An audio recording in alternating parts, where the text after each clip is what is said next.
News ಬುಲೆಟಿನ್ಗೆ ಸ್ವಾಗತ. ನಾನು ನಿಧಿ ಆಚಾರ್ಯ. ಇದೀಗ ಹೆಡ್ಲೈನ್ಸ್.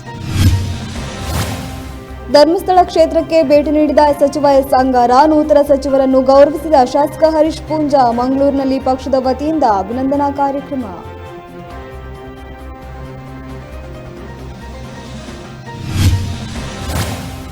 ದೇಂತಡ್ಕ ಶ್ರೀ ವನದುರ್ಗ ದೇವಸ್ಥಾನದಲ್ಲಿ ಜಾತ್ರೋತ್ಸವ ಸಂಭ್ರಮ. ದೇವರಿಗೆ ಸಮರ್ಪಣೆಯಾದ ಹಸಿರು ಹೊರೆ ಕಾಣಿಕೆ, ದೀಪಾಲಂಕಾರದಿಂದ ಕಂಗೊಳಿಸಿದ ಶ್ರೀದೇವರ ಸನ್ನಿಧಾನ.